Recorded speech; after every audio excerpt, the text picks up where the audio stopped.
안녕하십니까. 화물자동차 운수 종사자 자격증 시험 대비를 위해서 최종적인 정리입니다.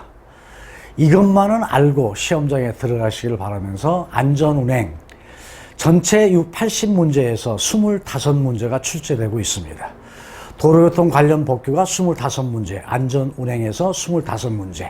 여기에서 여러분께서 점수를 많이 획득해야만이 합격의 길로 갈 수 있습니다.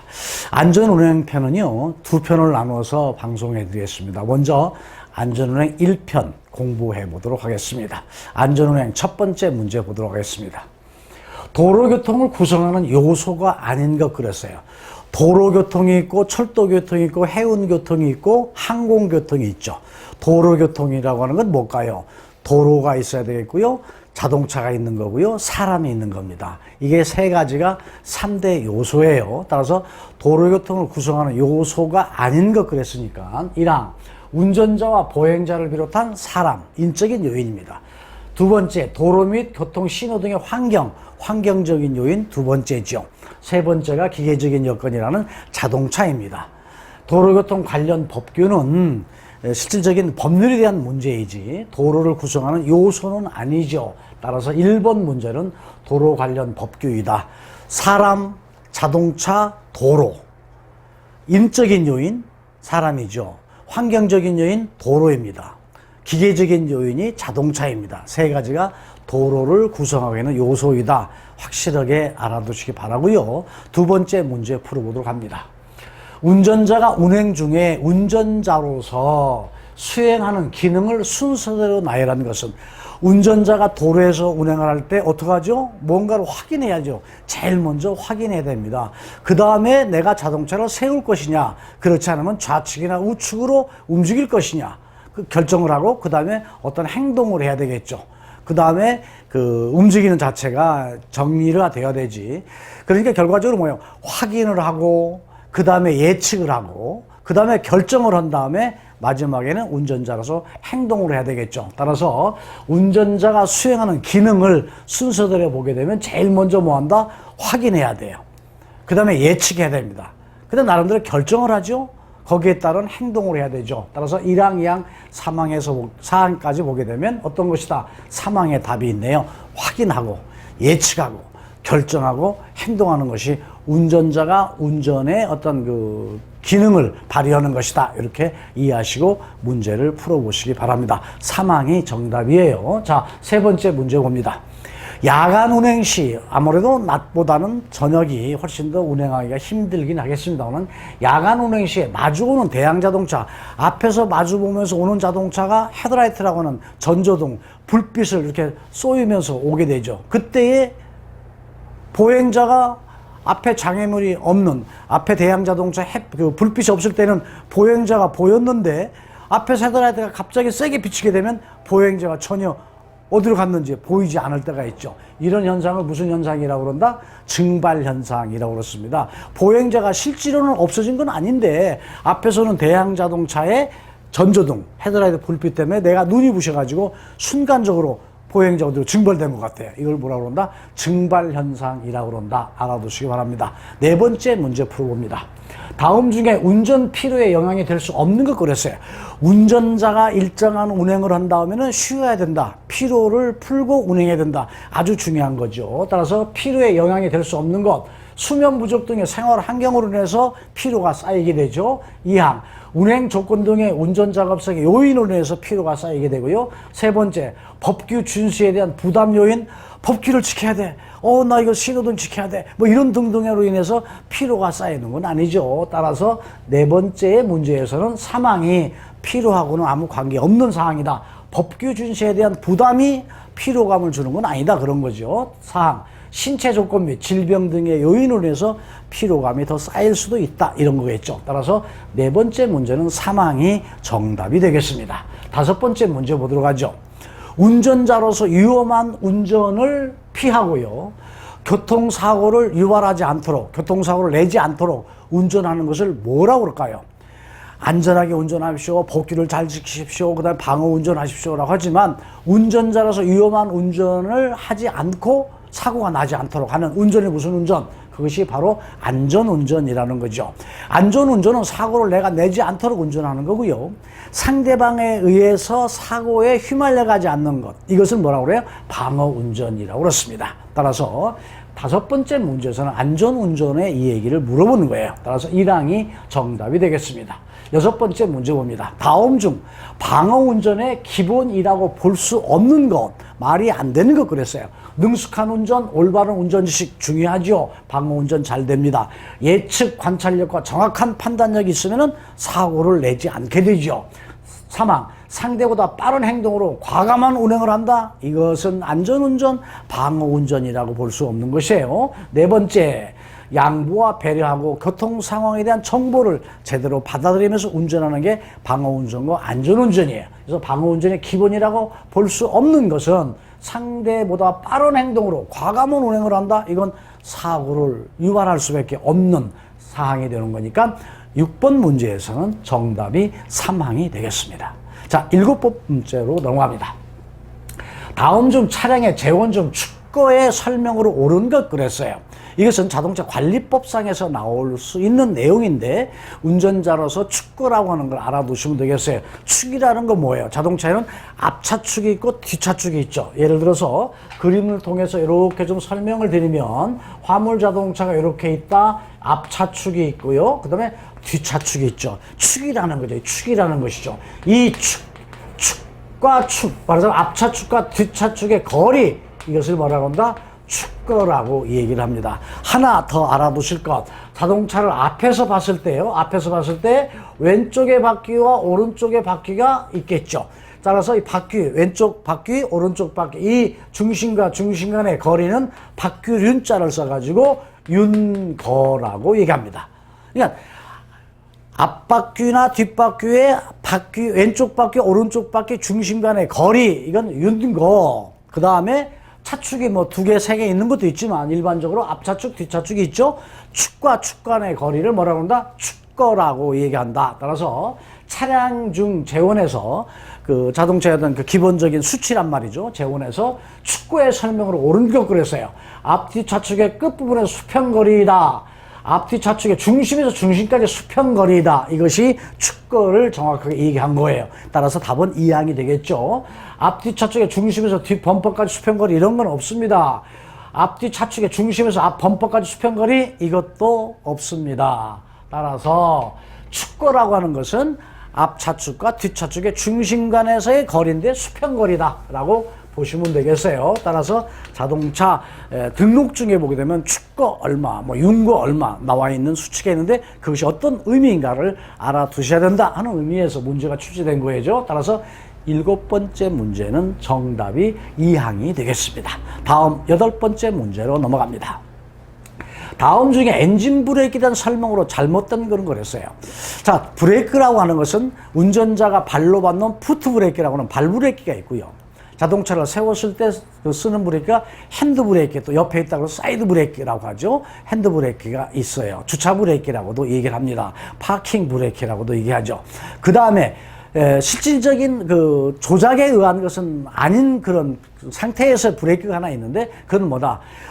고단기아로 가다가 낮은 기아로 내리는 저단기아로 내릴 때에 엔진 자체가 부하가 걸려요. 힘이 걸려요. 그래서 엔진이 잘 돌아가다가 갑자기 기아 변속을 하게 되면 그 속도에 맞춰서 엔진이 적게 돌아가기 때문에 결과로 자동차 속도가 주는 거죠. 따라서 엔진 자체를 기아 변속에서 고단기아에서 낮은 기아, 저단기아로 내렸을 때 들어가는 브레이크를 뭐라고 그런다? 엔진 브레이크. 보통 엔진 블록이라고 그러죠. 엔진 브레이크라고 얘기를 해요. 따라서 1항, 내리막 운행 시에는 푸트 브레이크와 발 브레이크와 엔진 브레이크를 같이 사용하면 어떨까요?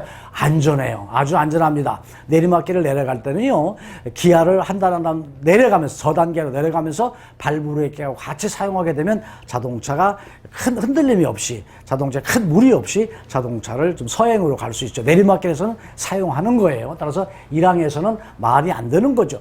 발브레이크라고 하는 푸트브레이크와 엔진 브레이크를 같이 사용하면 안전하다라고 해야 되는데 위험하다고 했으니까 여기서 틀린 것, 잘못된 것은 1항으로서 벌써 정답이 나왔어요. 2항, 엔진 브레이크는 구동 밖에서 엔진에 저항을 주는 거란 말이죠. 그래가지고 엔진의 저항, 회전 저항으로 해서 자동차 속도를 줄이는 거죠. 제동력을 발생시키는 걸 엔진 브레이크라고 한다. 그 다음에 고단계에서 저단계로 변환시키면 엔진 브레이크가 되어가지고 속도가 떨어진다. 설명드렸던 걸 여기에서 3항으로서 얘기가 나온 거고요. 4항, 가속 페달에서 발을 떼게 되면 엔진 브레이크가 작동된 속도가 또 떨어지기도 하죠. 이것도 엔진 브레이크 개념이에요. 따라서 1항, 내리막에서는 발브레이크와 엔진 브레이크를 사용하게 되면 안전하게 자동차를 속도를 줄일 수 있다.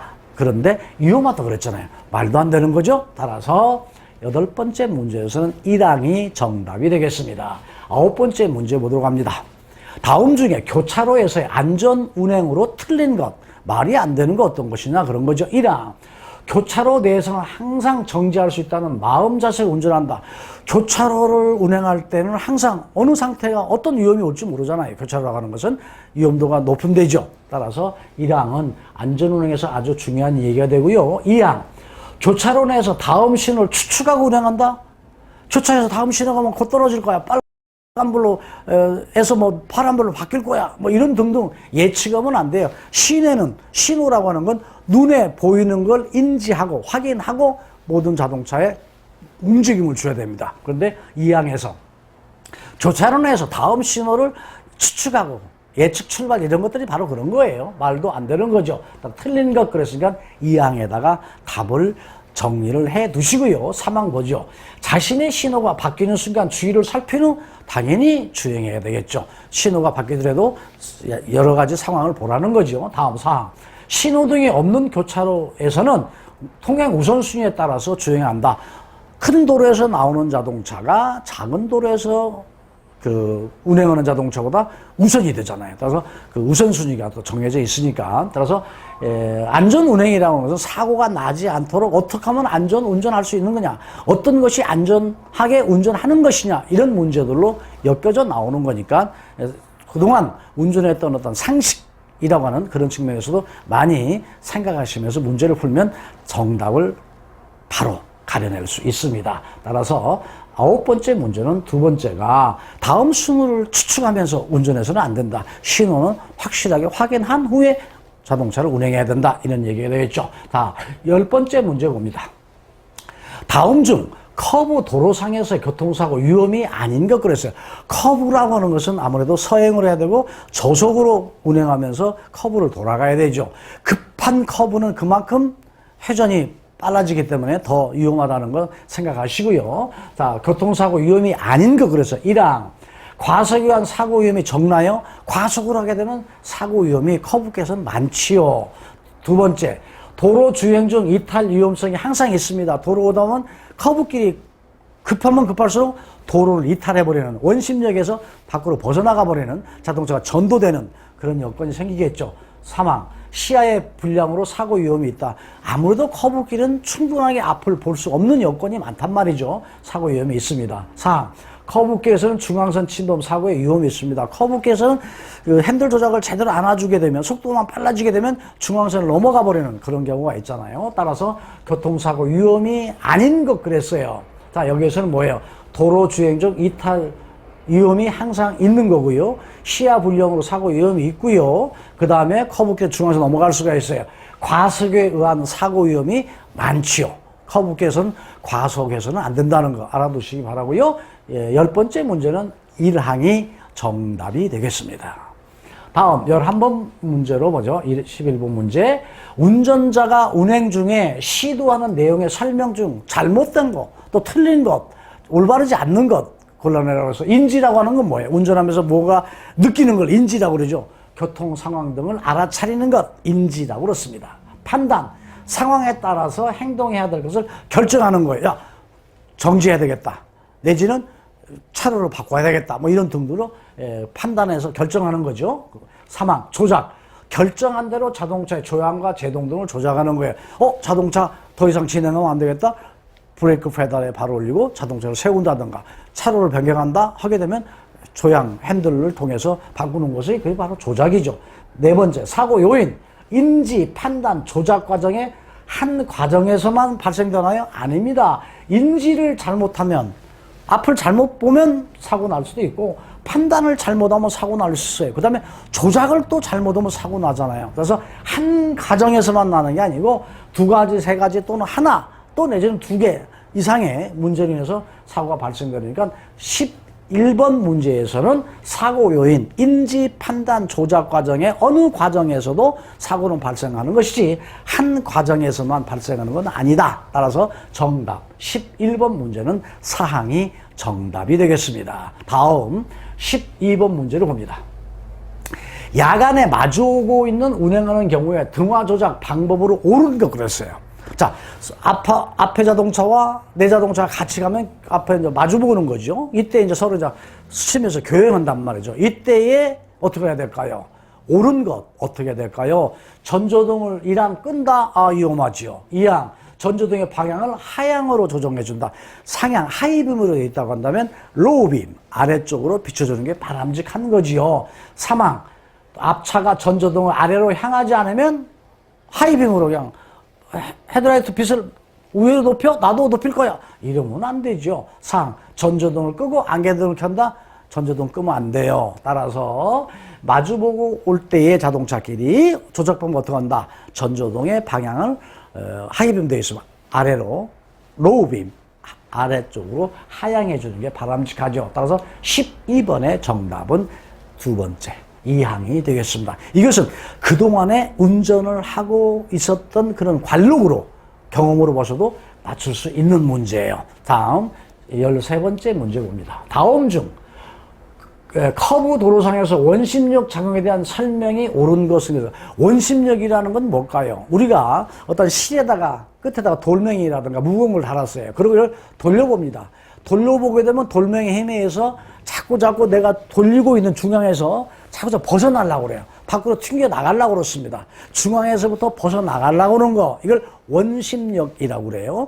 중앙으로 안으로 들어오는 걸 구심력이라고 그렇습니다. 그러니까 원심력의 반대말은 구심력이지만 지금 여기서 물어보는 건 뭐예요? 원심력을 물어보는 거예요. 원심력은 뭐예요? 미끄러운 도로를 운행할수록 원심력 작용이 커지죠. 미끄러울수록 막 밖으로 벗어나려고 그러니까요. 차량의 속도가 빠를수록 원심력 작용은 커집니다. 그러니까 커브길에서 원심력이 커지니까 밖으로 벗어나가는 힘이 많아지니까 속도를 줄이라고 하는 거죠. 3항, 차량의 중량이 큰 대형 차량의 원심력 작용이 더 크다. 중량이 무거울수록 자꾸 밖으로 더 무거운 돌멩이 달아가지고 돌리는 것은 더 빨리 빠져나가려는 거 마찬가지란 말이죠. 4항, 주행 반경이 크면 원심력 작용이 커진다. 주행 반경이 커진다는 건 뭐예요? 커브길이 완만하다는 거예요. 아주 커브인지 뭔지 모를 정도로 이렇게 커브는 커브죠. 멀리 커브가 돼서. 급한 커브는 뭐예요? 바짝 돌아야 되잖아요. 그때는 원심력이 커져요. 그러나 주행 반경이 커지면 커질수록 이 자체의 작용은 뭐예요? 작아지는 거죠. 작아지는 거. 원심력의 힘이 작아지는 거예요. 커브길이 크면 클수록, 좁으면 원심력이 커지고, 커브길이 좁으면 원심력이 커지지만 커브길이 완만하면 작아진다. 그래서 주행 반경이 크면 원심력 작용은 작아진다 라고 알아두시고, 원심력이라고 하는 것은 뭐예요? 자꾸 밖으로 튕겨 나가려는 거야. 원의 중심에서 나가려는 것이다. 그러니까 커브길 속도를 많이 내게 되면, 과속하게 되면 차가 원심력에서 전도된다, 뒤집어진다, 이렇게 보시면 되겠죠. 따라서 13번 문제에서 정답은 4항이 되겠습니다. 다음 14번째 문제 봅니다. 다음 중 내리막길을 주행할 때 기아 변속 요령이 잘못된 것 그랬어요. 내리막길을 내려갈 때는 기아 변속을 어떻게 될까요? 부트 브레이크라는 발 브레이크를 쓰면서 엔진 블록 쓰라고 그랬죠. 고단 기아에서 한 단 내린다. 5단으로 가다가는 4단에서 3단 이렇게 내려가면 엔진에 저항이 생겨서 엔진 브레이크가 걸려가지고 결과적으로 자동차 속도를 줄일 수 있는 거예요. 자, 1항. 변속 기아는 도로의 흐름보다 신속히, 그렇죠? 변속 기아는 도로에 어떤 느낌이 있으면 미리미리 기아 변속을 해야지, 그 도달해서 기아 변속하면 그때 늦는다, 그런 의미고요. 변속할 때 크러치 페달을 밟고 떼는 순간 레버를 작동시킨다. 당연히 크러치 페달을 밟고 하는 순간에 기아를 놓고 빼야 되겠죠. 이건 수동 자동차의 분위기인데 거의 화물 자동차는 수동이잖아요. 다음, 내리막길 도로에서는 가능한 저속 기아를 사용한다. 가능한 저속 기아를 사용해야 속도를 좀 줄이면서 안전하게 가겠죠. 4항, 내리막 도로상에서는 고속기를 사용하고 과속으로 운행한다? 정말로 말도 안 되는 얘기겠죠. 어쩌면은 이것은 뭐 시험 공부라기보다는 상식적인 선에서 풀 수 있는 거란 말이죠. 대신 문제는 뭐냐? 뭘 얘기하는 거야? 잘못된 걸 찾으라는 거냐? 정확하게 잘된 걸 찾으라는 거냐? 틀린 거냐? 맞는 거냐를 찾아내라는 것을 먼저 이해하시고 이 문제에서 어떤 것을 이해하는 것인지를 보시면 정확하게 답을 풀 수 있습니다. 그러니까 제가 항상 말씀드리지만 문제를 이해함으로 인해서 답이 보인다. 이렇게 알아두시면 되겠어요. 따라서 14번째 문제에서는 사항. 내리막 도로에서 과속으로 가면 안 되고 또 고단기하로 가면 안 된다. 상식적인 측면에서 답을 맞추면 되겠고요. 15번 문제입니다. 교차로에 동시 진입, 교차로에 양 차량에 딱 들어왔어요. 이때의 통행의 우선순위는 어떤 것이냐. 근데 잘못된 걸 골라내라는 거예요. 자, 1항. 직진하는 차량이 좌회전 차량보다 우선이죠. 항상 직진 차량이 우선입니다. 우측도로에서 진입하는 차량이 항상 우선입니다. 우측 차량이 우선이에요. 그 다음, 폭이 좁은 도로에서 진입하는 차량이 폭이 넓은 도로에 양보해야 돼요. 따라서 폭이 좁은 도로에서 진입하는 차량이 양보 차량이지 우선 차량이 아니다. 따라서 틀린 걸 골라내십시오 라고 했으니까 3항에다 체크하시면 돼요. 긴급자동차는 통행의 우선권을 가지고 있습니다. 그렇기 때문에 긴급자동차예요. 따라서 15번째 문제는 3항이 정답이다 라고 보시면 되겠습니다. 16번째 문제입니다. 주행 중에 급제동을 할 경우에 차량 정지에 영향을 주는 것은 관계가 없는 것 그랬어요. 자, 급브레이크를 밟았다는 거죠. 이때 급브레이크를 밟았다는 건 빨리 밟느냐 늦게 밟느냐에 따라 다르겠죠. 운전자 반응 시간이 아주 중요한 역할을 합니다. 빨리 밟는 분도 있고 조금 더디 밟는 분도 있잖아요. 운전자 반응 시간에 영향을 줘요. 운전자의 판단 능력도 영향을 줍니다. 브레이크와 타이어의 상태가 얼마큼 좋으냐에 따라서 급브레이크가 잘 되겠죠. 엔진 성능이 좋다고 그래가지고 급브레이크가 잘 잡히나요? 그렇진 않습니다. 따라서 급제동하고 연결이 없는 것은 엔진 성능하고는 아무 관계가 없다. 이렇게 보시면 되겠어요. 따라서 16번째 문제는 정답이 4항이 되겠습니다. 다음 17번째 문제 봅니다. 자동차의 정지거리를 올바르게 나타낸 것은 그랬어요. 자, 자동차의 정지거리, 제동거리, 그 다음에 공주거리, 이건 꼬박꼬박 시험에 나오고 어쩌면은 이 문제가 안 나오면 그 시험 문제는 잘못됐다고 할 정도로 꼬박꼬박 나와요. 그런데 이것을 자꾸 저 답만 암기하려고 하다 보니까 똑같은 문제로 나오지 않으면 모르겠다는 거예요. 정확하게 알아두시기 바랍니다. 자, 이렇게 보십시다. 자동차를 가지고 운행을 합니다. 운행을 하면서 간단 말이죠. 이 자동차가 간다고 하는 건 뭐예요? 악셀레이터 페달에다가 발을 올려놓고 악셀레이터 페달을 이제 많이 밟는다, 적게 밟는다, 쭉 주행한단 말이에요. 쭉 주행하는 과정에서 어떠한 보행자가 나타났다, 위험물이 나타났다 합시다. 그럼 운전자가 악셀 페달을 어떻게 해요? 계속 밟나요? 아니죠. 얼른 자동차를 세우기 위해서 악셀레이터 페달에서 브레이크 페달로 발을 옮긴단 말이죠. 악셀레이터 페달에서 발을 브레이크 페달로 옮기는 동안 그 자동차 어떻게 될까요? 그래도 가요. 그냥 가는 거야. 얼마만큼? 이만큼 그냥 가는 거예요. 자, 악셀레이터 페달에서 브레이크 페달을 밟을 때까지 그대로 자동차 간다, 안 간다? 간다. 어떻게 가는 거야? 브레이크가 되지도 않았고, 악셀레이터 페달 안 밟아서 그냥 공짜로 가, 공짜로. 그걸 뭐라 그래요? 그냥 빌공짜예요, 빌공짜. 공짜로 간단 말이죠. 그냥 가는 거리예요. 공주. 이걸 공주거리라고 그랬습니다. 악셀레이터 페달에서 브레이크 페달을 밟는 순간까지 그냥 간 거리. 이게 바로 뭐다? 공주거리다. 그 다음에 브레이크 페달을 밟았다니 자동차 팍 쓰나요? 아니지요. 브레이크 페달을 밟았지만 브레이크가 완전히 들을 때까지는 자동차가 이만큼 또 갈 거란 말이죠. 이만큼 간단 말이죠. 이때에 제대로 못 쓰면 보행자하고 충돌한 사고가 발생되고 보행자 전에 쓰게 되면 안전한 거겠죠. 이만큼. 브레이크 페달을 밟았지만 그대로 이만큼 가요. 브레이크 들었어요? 안 들었어요? 들었어.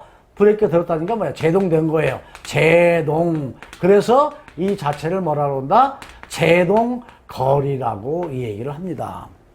자동차는 운전자가 앞에 위험을 발견했다. 어떻게 한다? 악셀레이터 페달에서 브레이크 페달을 옮긴다. 그때까지 간 거리 그냥 공짜로 갔구나. 공주거리. 브레이크 페달을 밟았다. 바로 안 쓴다. 얼마큼 간다. 일정하게 간다. 제동거리. 이 두 개를 합친다는 자체가 바로 뭐예요? 자동차가 섰다는 거예요. 이 자동차가 섰다는 건 바로 뭐예요? 정지거리다. 그러니까 운전자가 위험물을 발견하고 자동차를 세울 때까지 간 거리가 무슨 거리? 정지거리인데 그 정지거리를 쪼개서 보게 되면 악셀레이터 페달에서 브레이크 페달 옮길 때까지 간 거리가 공주거리인 것이고 브레이크 페달을 밟아서 자동차가 완전 쓸 때까지 제동된 상태이지만 쓴 거리 이 자체가 제동거리예요. 그러니까 정지거리는 자동차 운전자가 자동차를 세우겠다 마음을 먹어서 자동차 세울 때까지가 정지거리. 악셀레이터 페달에서 브레이크 페달을 옮길 때까지 가는 거리 공주거리. 브레이크 페달을 밟았지만 자동차가 완전 쓸 때까지 간 거리 제동거리. 따라서 제동거리와 공주거리를 합하게 되면 무슨 거리? 정지거리가 되는 거죠. 따라서 문제 풀어보죠. 자동차 정지거리를 올바르게 나타내는 것은 1항 공주 시간 동안 주행한 거리 이건 공주거리예요. 공주 시간이에요. 일정한 시간이겠죠. 공주거리. 제동 시간 동안 주행한 거리 이건 제동거리예요. 공주거리와 제동거리를 합한 것을 뭐라고 그런다? 정지거리라고 그런다. 자동차 타이어가 미끌린 스키드마크 거리 이것은 브레이크 작동을 하면서 노면에 타이어 자국을 내는 거죠. 이걸 스키드마크라고 그러죠. 브레이크가 락 상태, 브레이크가 딱 멎어 있는 상태에서 미끌린 거, 타이어의 흔적 이건 스키드마크인데 정지거리라고 하는 것은 공주거리와 제동거리를 합친 것을 그 자동차 정지거리라고 한다라고 해서 여러분께서 정확하게 이 문제 알아두시기 바랍니다. 이 문제도 안 나오면 그날 시험 문제 잘못 나온 거예요. 확실하게 알아두시고 정답은 몇 번? 3항이 되는 것이다. 알아두시기 바랍니다. 다음 문제 봅니다. 다음 중 공주거리를 올바르게 설명한 것. 지금 말씀드린 공주거리는 뭐예요? 운전자가 위험물을 발견하고 자동차 세워야겠다. 세운다. 이때 밟고 있던 악셀레이터 페달을 브레이크 페달로 옮기면서 자동차가 제동이 되는데 그때 제동되는 순간까지 악셀레이터 페달에서 발을 옮겨서 브레이크 페달을 옮길 때까지 그러니까 운전자에 따라서 빨리 발을 옮기는 분도 있고 좀 더디 움직이는 분도 있겠죠. 그건 뭐 개인의 특성이 차이가 있겠지만 공주거리라고 하는 건 그런 의미다. 따라서 1항 제동거리는 반드시 정지할 때까지 나타난다? 그건 아니고요. 2항 위험을 느끼고 가속 페달에서 악셀레이터 페달이란 말이죠. 가속 페달에서 발을 옮겨서 브레이크 페달을 밟아가지고 차가 정지할 때까지 주행한 거리 이것은 바로 뭐예요? 이건 뭐 완전히 정지하니까 이건 뭐 전체 정지거리가 되겠죠. 3항 위험을 느끼고 가속 페달에서 발을 옮겨서 제동 페달을 밟아서 제동 효과가 나타나기 전까지 주행한 거리. 이것이 바로 공주거리. 그냥 공짜로 갔다. 공주거리예요. 4항 위험을 느끼고 가속 페달에서 발을 옮겨 제동 페달까지 옮기는데 걸리는 시간. 거리를 얘기했으니까 시간하고 관계는 없죠. 따라서 2항은 뭐냐? 위험을 느끼고 가속 페달에서 발을 옮겨서 브레이크 페달을 밟아서 차가 완전히 쓸 때까지 이건 뭐예요? 자동차 정지거리입니다. 2항은 정지거리를 의미하는 거예요. 따라서 3항 공주거리는 가속 페달, 악셀레이터 페달에서 발을 옮겨서 어디까지? 브레이크 페달을 옮길 때까지 간 거리. 이것이 바로 공주거리다. 정확하게 여러분이 알아두시기 바랍니다. 따라서 공주거리, 제동거리, 그 다음에 그 정지거리 정확하게 여러분이 알아두시고 이 자체를 모르면 시험에는 낙방이에요. 꼭 알아두시기 바랍니다. 다음 문제 풀어보도록 합니다. 따라서 18문제에서는 3항이 정답이에요. 2항에다 잘못 칠 수 있어요. 2항은 뭐예요? 자동차가 가다가 무조건 쓸 때까지니까 이건 전체 무슨 거리? 정지거리다. 그래서 정지거리는 공주거리하고 제동거리를 합친 것이 정지거리다. 이렇게 정확하게 알아두시고요. 18번 문제는 3항에다 체크할 수 있도록 여러분이 공부해 두시기 바랍니다. 다음 19번째 문제죠. 정지거리에 대한 설명 중 옳지 않는 거 그랬어요. 정지거리는 뭐예요? 운전자가 악셀레이터 페달에서 발을 떼서 자동차가 완전히 쓸 때까지 간 거리, 그게 제동거리라고 하는 전체적인 측면에서 정지거리란 말이죠. 그래서 공주거리, 제동거리를 합치니까 뭐가 된다? 정지거리다. 자, 1항. 젖어있는 아스팔트 도로는 마찰에 의한 정지거리가 짧나요? 아무래도 노면이 젖어 있으면요. 그만큼 미끄러지는 게 많기 때문에 정지거리가 길어져요. 따라서 옳지 않는 것, 1항이 옳지 않네요. 1항이 정답으로 벌써 나왔어요. 2항, 제동거리는 새 타이어가 낡은 타이어보다 짧죠. 제동거리는요, 아무래도 많이 닳아진 타이어보다는 덜 미끄러지니까 그만큼 짧다. 맞는 말이고. 3항, 공주거리에다가 제동거리를 합친 것을 뭐라고 한다? 정지거리. 맞지요. 그 다음 4항, 차량 속도가 빠르면 빠를수록 그만큼 정지거리는 쭉 미끌려 나가는 거니까 길어지겠죠. 따라서 정지거리는 2항, 3항, 4항이 전부 정지거리에 대한 내용을 설명한 건데, 1항, 젖어있는 아스팔트 도로는 마찰에 의해서 정지거리가 뭐한다? 길어진다. 짧아지는 것이 아니다. 알아두시기 바랍니다. 다음 20번 문제 봅니다. 자동차가 운행 중에 위험을 발견했어요. 그리고 운전자가 브레이크를 작동을 했대요. 그리고 자동차는 바로 서나요? 조금 움직이죠. 브레이크가 들으면서 자동차가 가다가 쓴단 말이죠. 그러니까 그 자동차 운전자가 위험을 발견하고 악셀에다 페달에다 발을 떼고 브레이크 페달을 밟을 때까지는 공주거리인데, 이제 브레이크를 밟았단 말이죠. 근데 바로 자동차 팍 쓰는 게 아니야. 일정하게 어느 정도 가다가 딱 쓴단 말이죠. 이때 간 거리를 뭐라고 그런다? 제동거리라고 그러잖아요. 그래서 공주거리와 제동거리 합치면 정지거리. 여러 번 말씀드렸어요. 이 문제 틀리면 안 돼요. 따라서 운전자가 브레이크에 작동을 했단 말이죠.